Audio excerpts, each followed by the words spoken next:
Selamat datang di channel Simar Imam. Sembari mendengarkan tinggalkan like dan komentarnya bosku. Jangan lupa pasang headset kalian.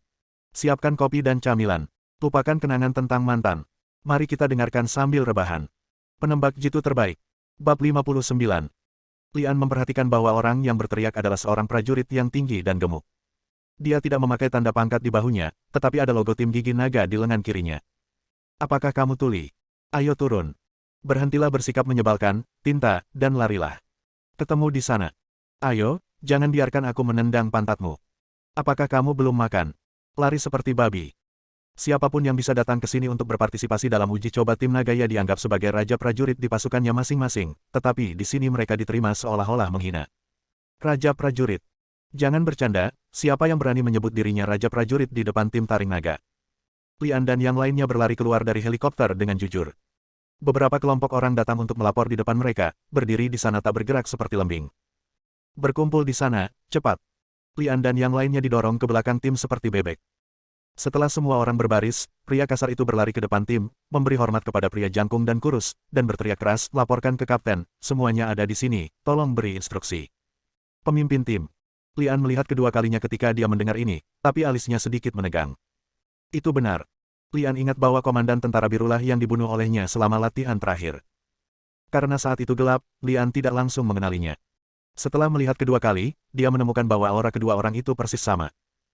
Selain itu, Ang Li juga menemukan beberapa kenalannya, termasuk seorang penembak jitu yang sedang duduk di atas batu di belakang sambil memegang senapan penembak jitu dan memandangi mereka. Itu adalah penembak jitu tentara biru, Tang Haoxuan. Orang lain yang mengenakan ban lengan tim gigi naga bertebaran, menikmati kaleng atau biskuit terkompresi di tangan mereka. Ang Li memperhatikan detailnya. Itu juga merupakan ban kapten tim gigi naga, tetapi terbagi menjadi dua warna. Misalnya, pria kasar tadi, kapten dan penembak jitu Tang Haoxuan di depannya, ban lengan mereka bertiga adalah naga kuning dengan latar belakang merah, sedangkan yang lainnya memiliki naga hitam dengan latar belakang abu-abu. Bisakah dikatakan? Mata Lian berbinar dan dia segera memahami perbedaannya. Hanya orang kasar, kapten, dan Tang Haoxuan yang merupakan anggota sebenarnya dari tim gigi naga di sini, dan personel lain yang mengenakan ban lengan abu-abu semuanya adalah anggota cadangan. Lian meliriknya dan melihat ada 30 atau 40 pemain cadangan, tetapi ada ratusan orang yang datang untuk berpartisipasi dalam uji coba tim Dragonia. Apa artinya ini? Mungkin hanya sepertiga atau kurang dari ratusan orang ini yang akan bertahan dan menjadi anggota cadangan tim Longya, sementara yang lainnya akan tersingkir. Kalaupun bisa menjadi anggota cadangan, hanya sedikit orang yang benar-benar bisa menjadi tim Ryuga, mungkin dalam satu digit. Kapten Sun Yunfeng bertanggung jawab memimpin pemain cadangan di tim Longya, jadi dia juga bertanggung jawab atas uji coba awal ini. Sun Yunfeng menatap semua orang dengan mata dinginnya, membuat semua orang gemetar. Apakah kamu merasa begitu hebat berada di sini? Kamu sudah menjadi raja prajurit.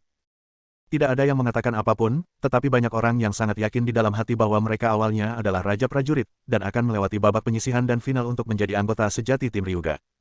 Ketika mereka datang ke sini, mereka mengira mereka adalah raja tentara. Sekarang kamu bisa bertanya kepada mereka, siapa kamu saat itu? Sun Yunfeng menunjuk ke arah anggota tim cadangan dan berteriak. Anggota tim cadangan yang sedang makan berteriak serempak, sampah.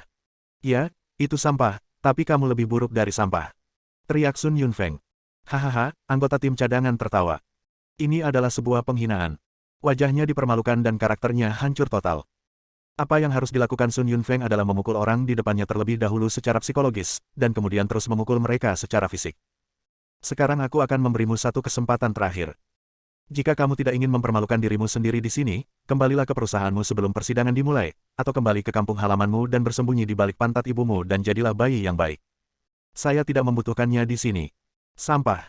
Semua orang marah, tapi tidak ada yang mau pergi begitu saja. Butuh banyak usaha untuk mendapatkan tiket bergabung dengan tim gigi naga.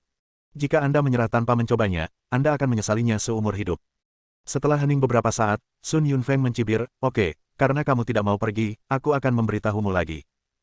Senjata dan amunisi yang Anda gunakan selama uji coba adalah senjata asli, yang berarti mungkin ada korban jiwa selama periode tersebut. Jika Anda takut mati, belum terlambat untuk pergi sekarang. Tidak ada yang menyangka bahwa senjata asli dan peluru tajam akan digunakan dalam persidangan tersebut. Selain itu, akan ada korban jiwa yang mana? Beberapa orang mulai mundur, dan ketika mereka melihat orang-orang di sekitar mereka tidak bergerak, mereka hanya berdiri di sana. Sun Yunfeng menatap semua orang lagi dengan mata dingin, lalu menunjuk ke pot besar di depan kanan tim dan berkata, tim Dragon ya kami tidak jahat, apakah Anda berencana untuk tinggal dan terus berpartisipasi dalam uji coba, atau Anda berencana untuk berhenti?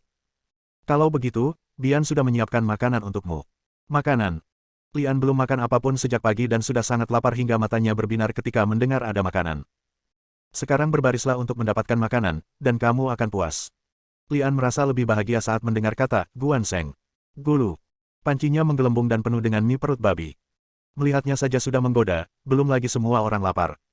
Setelah saya membuat nasi, saya tidak peduli panas atau tidak, saya hanya memasukkannya ke mulut dan memakannya dengan gembira. Lian berdiri di dekat panci, mulutnya berair saat mencium aroma nasi. Dia mengambil kotak makan siangnya dan segera berjalan ke samping untuk mulai makan. Keanehan. Mengapa orang-orang itu tidak makan makanan enak seperti itu?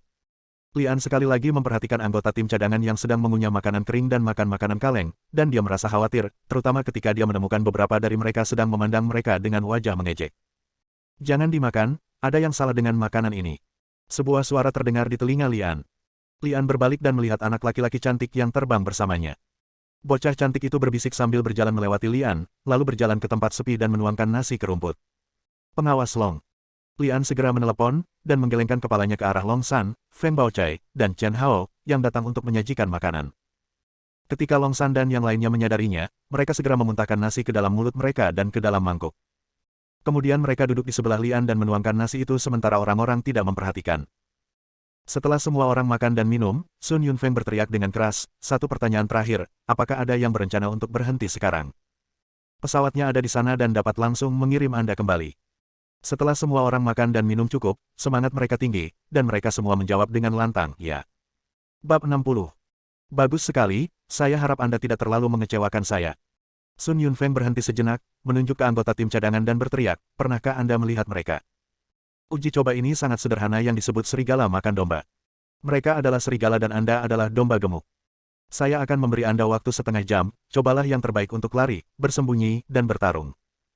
Siapapun yang ditangkap oleh mereka akan tersingkir, dan siapapun yang diburu oleh mereka juga akan tersingkir. Petik 2. Laporkan. Teriak seseorang. Bicaralah. Maaf, apa yang diperlukan untuk lulus level ini? Sun Yunfeng berjalan ke pihak lain, menatap matanya dan berteriak, apa, menurutmu kamu bisa melewati level itu? Pembicaranya adalah seorang sersan kelas 1 yang baru dipromosikan. Dia penuh semangat. Namun, ketika Sun Yunfeng memelototinya, kekuatannya hilang dan dia hampir jatuh ke tanah. Saya rasa saya bisa melakukannya. Apakah kamu pikir kamu bisa melewati level ini? Ya. Katakan lagi. Apakah kamu pikir kamu bisa melewati level ini? Aku tidak tahu. Sersan tingkat pertama dikejutkan oleh aura kuat Sun Yunfeng, dan kepercayaan dirinya satu-satunya hancur. Sun Yunfeng memandang lawannya dengan jijik.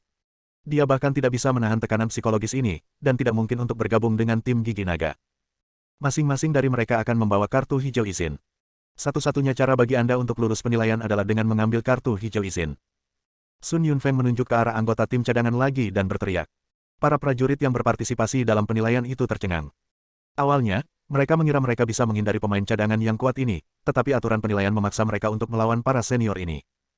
Jika ingin melewati level tersebut, domba harus menemukan cara untuk membunuh serigala. Katakan padaku sekarang, apakah kamu masih memiliki kepercayaan diri? Teriak Sun Yunfeng. Ya. Semua orang menjawab serempak, tapi kata-kata mereka tidak lagi percaya diri. Bagikan peralatan sekarang. Perintah Sun Yunfeng. Setiap orang diberikan helm dan pelindung tubuh, kedua item ini dapat meminimalkan korban dalam pertempuran sebenarnya. Setelah mengeluarkan helm dan pelindung tubuh, langkah selanjutnya adalah senjata. Laporan. Menjelaskan. Pistolku tidak punya magasin. Laporkan, kenapa aku hanya punya magasin dan tidak punya senjata. Laporkan, aku hanya punya satu pisau. Protes datang satu demi satu. Ketika orang pertama mendapatkan senjatanya, dia menemukan bahwa magasinnya hilang. Ada yang hanya punya magasin tapi tidak punya senjata, ada yang hanya punya pedang, dan ada yang hanya diberi kotak P3K. Siapa yang bisa menjamin akan selalu ada cukup senjata dan amunisi di medan perang? Jika kamu merasa senjatamu tidak nyaman untukmu, maka carilah cara untuk menemukan senjata yang nyaman untukmu. Implikasi dari perkataan tersebut jelas, yaitu menimbulkan pertikaian internal di antara para penilai tersebut. Langkah ini sungguh kejam. Para penilai tidak hanya harus waspada terhadap anggota tim cadangan yang memburunya, tetapi juga harus selalu waspada terhadap orang-orang di sekitarnya. Beberapa orang mulai memandang orang-orang di sekitar mereka dan mengungkapkan pikiran jahat. Lian merasa cukup beruntung, setidaknya dia diberi pedang. Feng Baochai sedikit kurang beruntung dan hanya diberi teropong senapan sniper. Long Sanfen mendapat senapan otomatis tipe 81, dan Chen Hao mendapat magasin yang cocok. Lian meliriknya dan melihat bahwa hanya ada 2 senapan sniper di antara 100 atau lebih peserta, dan semuanya diberikan kepada Bintara. Dari sudut pandang Ang Lee, jika ingin mendapatkan satu set perlengkapan sniper yang lengkap, Anda harus membunuh 3 orang untuk mendapatkan masing-masing senapan sniper, amunisi, dan skope. Secara umum, dibandingkan dengan serigala, domba sangat kekurangan senjata dan perlengkapan. Laporkan. Tiba-tiba terdengar teriakan keras. Jika kamu kentut, cepatlah. Sun Yunfeng meraung. Aku mau ke toilet, teriak seorang tentara kekar sambil memegangi perut dan pantatnya. Cepat menjauh dariku untuk menyelesaikan masalah ini, kata Sun Yunfeng dengan ekspresi jijik. Ya. Prajurit atasan kekar itu segera bergegas menuju semak-semak di kejauhan, diikuti dengan ledakan guntur. Laporkan, perutku tidak enak, bisakah kamu pergi dan mengurusnya? Gulungan. Laporkan, dan aku. Keluar dari sini. Bu, kamu pemalas sekali. Ada yang ingin aku katakan dulu. Aku hanya akan memberimu waktu setengah jam untuk bersembunyi. Sekarang semua waktu yang kamu buang akan dihitung. Setelah kamu melakukannya, lari ke arahku secepatnya, larilah sejauh mungkin, teriak Sun Yunfeng. Kalau hanya satu orang yang mengalami sakit perut, itu hanya kebetulan. Kalau 2 orang mengalami sakit perut, itu kebetulan. Kalau 300 atau 400 orang semuanya mengalami sakit perut, maka ada masalah. Saat ini, bahkan orang bodoh pun tahu di dalam hatinya bahwa masalahnya terletak pada makanan tadi, karena wajahnya diberi obat pencahar yang kuat. Saya diberitahu untuk memberi waktu setengah jam kepada semua orang untuk bersembunyi terlebih dahulu. Akan dianggap baik jika kita bisa menyelesaikan latihan dalam waktu setengah jam, dan kaki semua orang mungkin akan lemah setelah setengah jam. Lian diam-diam senang karena dia tidak makan mie, kalau tidak dia akan berubah menjadi udang berkaki lunak. Memikirkan anak laki-laki cantik yang mengingatkannya, Lian meliriknya dan menemukan bahwa anak laki-laki cantik itu telah berlari menuju hutan dengan kotak obat di pelukannya. Ayo pergi juga. Long San berteriak dengan suara rendah. Lian dan mereka bertiga mengangguk masing-masing.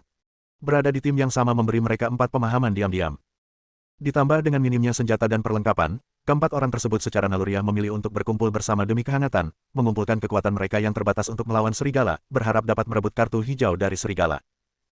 Begitu mereka mendengar pengatur waktu berbunyi, beberapa orang menjadi panik, mengambil celana mereka dan berlari ke dalam hutan sebelum menyelesaikannya, namun sebelum mereka bisa pergi jauh, mereka berjongkok lagi untuk menyelesaikan masalah tersebut. Adegan itu hanya bisa digambarkan sebagai sesuatu yang memalukan, tetapi semua anggota tim cadangan tertawa. Ini bisa dianggap sebagai pelajaran pertama yang diajarkan tim gigi naga kepada orang-orang. Jangan pernah mempercayai musuhmu kapanpun, apalagi makanan yang musuh siapkan untukmu. Kamu lebih memilih lapar daripada memakannya. Setengah jam kemudian, dadada. Tembakan kacau terdengar, dan kompetisi baru saja dimulai, dan lebih dari 20 peserta yang tampak seperti udang berkaki lunak tersingkir. Sun Yunfeng berbalik dan berkata kepada Tang Haoxuan, yang sedang duduk dengan pistol di tangannya, bawalah 2 saudara laki-laki untuk menangani anak itu. Tang Haoxuan berkata dengan bercanda, Kapten Sun, jika Anda melakukan ini, Anda dicurigai melakukan balas dendam pribadi. Sun Yunfeng memutar matanya ke arah Tang Haoxuan dan berkata, jangan bilang kamu tidak ingin balas dendam. Tang Haoxuan tersenyum. Adegan penembakan mati oleh Ang Lee sebulan yang lalu masih tergambar jelas di benaknya. Hati-hati. Aku merasa anak itu jauh lebih kuat dari sebulan yang lalu. Jangan jatuh ke tangan anak itu lagi. Sun Yunfeng mengingatkan. Kapten Sun, Anda dapat yakin jika Anda menyerahkannya kepada saya. Tang Haoxuan berkata dengan percaya diri, memimpin 2 anggota tim cadangan dan menyerbu ke dalam hutan untuk mencari. Bersambung.